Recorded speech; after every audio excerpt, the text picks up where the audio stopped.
नमस्कार, मेरा नाम वरुणेश विजय है। मैं हिंदुस्तानी अवाम मोर्चा सेकुलर के सवर्ण प्रकोष्ठ का प्रदेश अध्यक्ष हूँ बिहार का। हमारे आदरणीय राष्ट्रीय अध्यक्ष श्री जीतन राम मांझी जी के बारे में कुछ बातें आई। उन्होंने जिन बातों को कहा, बहुत चर्चा हुई अखबार में, मीडिया में। कई सारे लोगों ने उस पर कई सारे सवाल उठाए, कहा विवादित बयान है। तो इस पर मैं अपना विचार आप लोगों के सामने रखना चाहता था। मैंने कल आप लोगों से अपील भी की थी कि अगर मन में कोई भी प्रश्न हो तो आप पूछें, मैं उस पर अपने विचार दूंगा। कुछ प्रश्न आए हमारे सामने। राम काल्पनिक हैं, ऐसा एक बयान। उनमें कोई अलौकिक शक्ति नहीं थी, ऐसा एक बयान था। तो इसके बारे में जो मेरे विचार हैं वो मैं कहूँगा। एक और सवाल आया कि सवर्ण विदेशी हैं, ऐसा उन्होंने कहा था। फिर एक बात आई कि उत्तर प्रदेश में किसी मंदिर को धोया गया था जब वो गए थे उस मंदिर में और वहाँ से निकले तो उसको धोया गया। तो मैं इस पे अपनी बातें स्पष्ट कर दूं। ये जो पहला प्रश्न है कि राम काल्पनिक हैं और उनमें कोई अलौकिक शक्ति नहीं है, ये बातें कही है हमारे माननीय राष्ट्रीय अध्यक्ष जी ने। ये मेरे हिसाब से पूरी तरह से आस्था का विषय है। आस्था कभी भी बलपूर्वक हो ही नहीं सकती, कभी नहीं। आप जबरदस्ती किसी को बलपूर्वक ये नहीं कह सकते हैं कि आपको फला धर्म को मानना है या फला भगवान को मानना है। ऐसा आप कर ही नहीं सकते हैं। ये मन की एक भावना है और व्यक्ति जिसके प्रति आसक्त होगा, जिसमें आस्था होगी। उन्होंने कहा भी है कि लोग प्रकृति की पूजा करते हैं। हमारे हिंदू धर्म में अगर आप ये कहते हैं कि वो हिंदू धर्म के विरोधी हैं, एक आया था प्रश्न इससे संबंधित व्हाट्सएप पे। उन्होंने लिखा था कि हिंदू धर्म के विरोधी हैं ये। तो हिंदू धर्म में ऐसे लोग हैं जो मूर्ति पूजा का विरोध करते हैं। हिंदू धर्म बहुत बड़ा धर्म है और लोग ब्रह्मा को मानते हैं। हमारे यहाँ लोग शैव होते हैं, हमारे यहाँ लोग वैष्णव होते हैं। जो विष्णु की पूजा करते हैं वैष्णव हैं, जो शिव की पूजा करते हैं शैव हैं। कुछ लोग हैं जो मूर्ति पूजा का विरोध करते हैं। हमारे यहाँ तो बाबा नीम करोली को लोगों ने भगवान माना है। उनके बारे में कई सारी बातें प्रचलित हैं। साईं बाबा जिन्होंने मूर्ति पूजा का विरोध किया, उनकी मूर्ति लगी हुई है और लोग जाते हैं वहाँ जाकर फूल चढ़ाते हैं उनकी मूर्ति के सामने, जिन्होंने मूर्ति पूजा का विरोध किया था। आदरणीय श्री जीतन राम मांझी जी के बारे में मैं आपको एक बात बता दूं कि वो राजनेता थे, राजनेता हैं और जितना अनुभव उनका है वैसे अनुभवी नेताओं की समाज में कमी है। बहुत आदरणीय हैं। आप जितना नज़दीक से उनको जानेंगे आदर उतना बढ़ेगा उनके बारे में। उनके बयानों को विवादों के नाम पर प्रोड्यूस करना और उसमें विवाद ढूंढ कर कट पेस्ट करके निकालना, ये सब पुरानी बातें हैं, चलती चली आ रही हैं। इससे उन पर भी कोई फर्क नहीं पड़ता है। उनको पता है कि लोग क्या करते हैं। वो धर्मगुरु नहीं हैं, वो धर्मगुरु नहीं हैं जो आप, और न उन्होंने कभी कंपेल किया है आपको कि आप ऐसा न करें, आप ऐसा ही करें। वो खुद मानते हैं कि उनके पिताजी राम को मानते थे, उनकी माँ राम को मानती थी। उन्होंने खुद कहा है कि जब उनकी माँ मृत्युशैया पर थी तो उन्होंने आखिरी शब्द कहा था, हे सीताराम।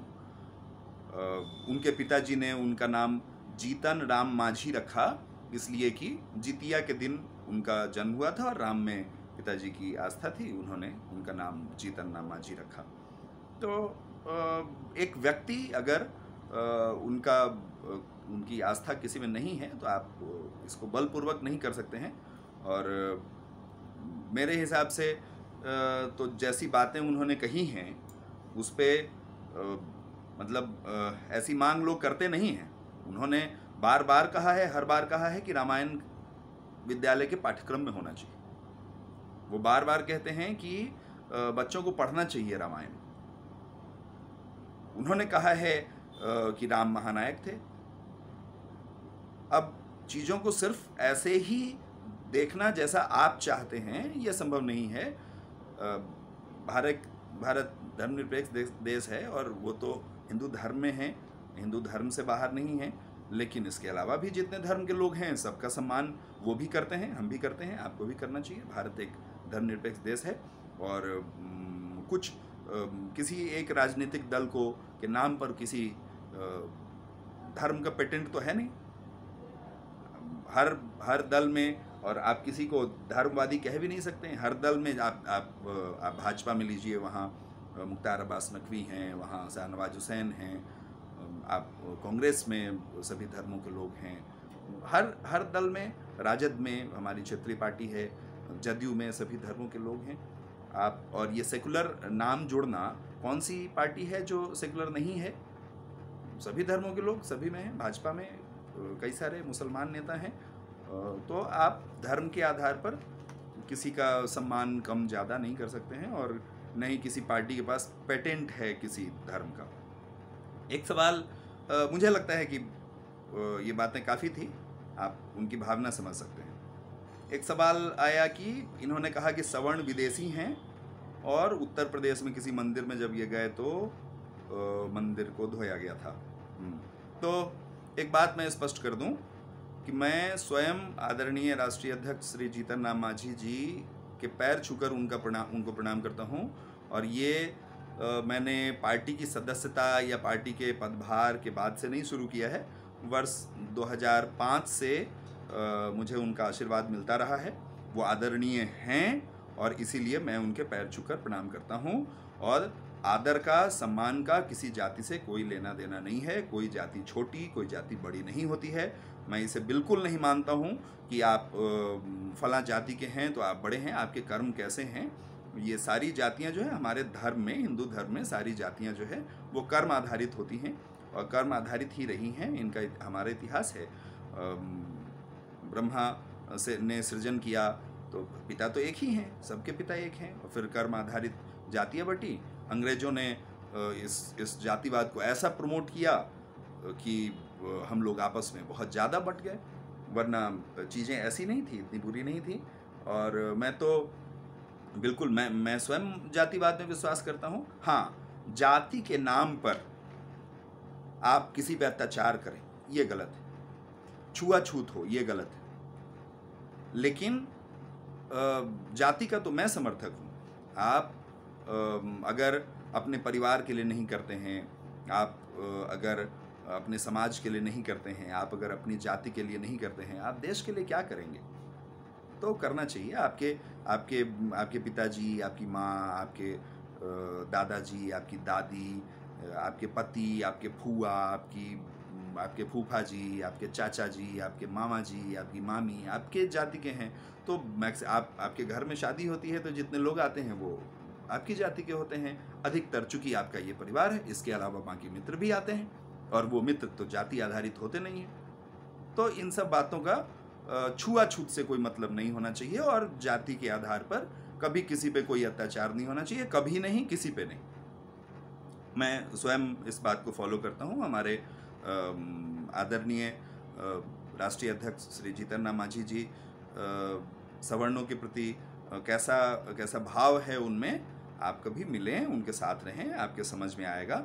और उन्होंने कभी जातीय आधार पर किसी से भेदभाव नहीं किया। उन्होंने कभी ये नहीं अपने मन में सोचा कि वो आदमी इसलिए बुरा है क्योंकि वो फलाना जाति का है, या फिर वो इसलिए अच्छा है क्योंकि वो फलाना जाति का है। आप जितना मिलेंगे उतना आदर बढ़ेगा उनके प्रति आपके मन में। और एक बात आई थी, इन्होंने इनके बारे में मैं आप जरा सर्च करेंगे आपको मिलेगा। अभी पिछला विवाद जो इनके नाम पे हुआ था, लोग तो इनके हर बयान को विवाद बताते हैं, तो पिछला विवाद जो हुआ था तथाकथित, वो इस पे हुआ था कि इन्होंने अपनी सरकार से मांग की थी कि लॉकडाउन में जो लोग बेरोजगार हुए उस पर 5,000 रुपये प्रति माह का उनको भत्ता दिया जाए। हर बिहार के वैसे युवा युवती को जो लोग बेरोजगार हो गए उनको 5,000 रुपये प्रति माह का भत्ता दिया जाए। तो ऐसी सोच रखने वालों को आप कैसे कह सकते हैं ऐसा? और ये उन्होंने जाति आधारित तो मांग की नहीं थी। ये तो इन्होंने ये नहीं कहा कि जो बेरोजगार हुए उसमें से जो फला जाति के हैं उनके लिए, सभी बेरोजगारों के लिए उन्होंने मांग की। सरकार पूरा नहीं कर पाई इसको। हमारे मुख्यमंत्री जी ने कहा कि ये संभव नहीं है, आर्थिक रूप से अभी सरकार इतनी सक्षम नहीं है, और उन्होंने मांग नहीं मानी। लेकिन हमारी पार्टी ने ये आवाज़ उठाई और सवर्णों के साथ पार्टी मजबूत हुई है, ऐसा ये बार बार कहते रहे हैं। इन्होंने बार बार कहा है कि सबसे बुरे समय में भी सवर्णों ने उनका साथ दिया। तो इन बातों को गलत तरीके से प्रोड्यूस करना ये कुछ नहीं है, विपक्षियों की साजिश के अलावा कुछ नहीं है। और हिंदू धर्म इतना छोटा धर्म नहीं है कि ऐसी छोटी बातों से कोई विवाद गहराएगा, कोई व्यक्ति छोटा हो जाएगा, कोई व्यक्ति बड़ा हो जाएगा, ऐसा कुछ नहीं है। और मंदिर जो धोया गया था, तो उसके बारे में मैं बिल्कुल कहता हूँ कि ऐसा नहीं होना चाहिए अगर ऐसा हुआ है तो। और मेरी जानकारी में ऐसे कई एक मामले हैं जहाँ ऐसा हुआ है और मुझे लगता है कि ऐसा नहीं होना चाहिए। बिहार तो श्री बाबू का बिहार है।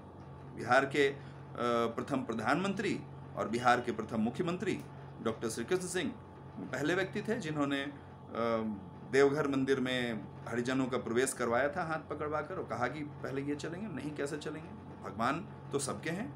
हाँ, अब ये है कि अब ये हमारे सीखने की बात है या आपके सीखने की बात है कि अपने धर्म में जो कुरीतियाँ भर गई हैं, कुरीतियाँ जो भरी हैं, वो मतलब कुरीतियाँ हैं नहीं, वो भर दी गई हैं।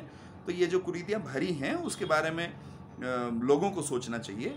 हमारे एक दिन मैं छोटा था तो चर्चा हो रही थी, तब जीवित थे हमारे आदरणीय जगत गुरु शंकराचार्य जी कांचीपुरम कामकोटी के। तो उन्होंने बहुत प्रयास किए, इस पर बहुत प्रयास किए, और सभी को करना चाहिए, आपको करना चाहिए, हमको करना चाहिए। अगर आपको धर्म की रक्षा करनी है तो धर्म को मानने वाले सभी लोगों की रक्षा करनी पड़ेगी और सबका सम्मान करना पड़ेगा। और अब क्या आप इस बात को काट सकते हैं कि सभी ब्रह्मा की संतान हैं? तो ब्रह्मा की संतान हैं तो कर्म आधारित जातियां बटी, सबके पिता तो एक ही हैं, तो वो आपसे अलग कैसे हो गए? अब वो अछूत कैसे हो गए? तो ये छुआछूत की परंपरा खत्म होनी चाहिए। अगर है अभी कहीं पे तो बिल्कुल खत्म होनी चाहिए। विधवा विवाह हमारे यहाँ कुरीति चल रही थी, विधवा विवाह की, विधवा विवाह नहीं करा सकते हैं। सती प्रथा में ये बिल्कुल जो सतियाँ थी हमारी, उनका ये अधिकार था, वो अगर चाहती थी तो ऐसा करती थी। लेकिन अब इसको ऐसे किया गया कि अब जब विधवा हुई तो उसको सती होना है, तो ऐसा जहाँ हुआ इसका विरोध होना चाहिए। और लोगों ने किया, ये सवर्ण समाज ने किया, ये हमारे क्षत्रिय भाइयों ने किया। तो अब कोई नहीं चाहता है कि उसकी बेटी के साथ ऐसा हो। तो चीज़ें बदल रही हैं धीरे धीरे, लेकिन ये हमें करना पड़ेगा, ये आपको करना पड़ेगा। अगर धर्म की रक्षा करनी है, किसी भी धर्म की, मैं सबको कहता हूँ, हर व्यक्ति का कर्तव्य है कि वो अपनी जाति की रक्षा करे, वो अपने धर्म की रक्षा करे, चाहे वो किसी भी जाति के हों और किसी भी धर्म के हों। हमारे जो मुसलमान भाई हैं उनको चाहिए कि वो वहाँ अगर कोई कुरीति है तो उसको ठीक करें। हमारे जितने हिंदू भाई हैं उनको चाहिए कि अगर वहाँ कोई कुरीति है तो उसको ठीक करें। और धर्म को बांटकर आप धर्म को कमज़ोर करते हैं। धर्म को आप जातिवाद के खिलाफ न मैं हूँ, न आपको कहता हूँ कि जातिवाद खत्म कर दिए। जातिवाद की जो कमियां हैं उसको दूर कीजिए ना। अपनी बेटी बहन की शादी कीजिए अपनी जाति में, अपने लोगों के लिए खड़े रहिए, उनको मजबूत कीजिए, उनकी पढ़ाई करवाइए, उनको अच्छी नौकरी दिलवाइए। लेकिन इसका मतलब ये नहीं है कि आप किसी और पर अत्याचार कीजिए, चाहे वो कोई भी हो। और ये छुआछूत जैसी परंपरा बिल्कुल खत्म होनी चाहिए। ऐसी परंपरा से आपका धर्म कमज़ोर होता है। मुझे नहीं लगता है कि और कोई सवाल अब आपके मन में है?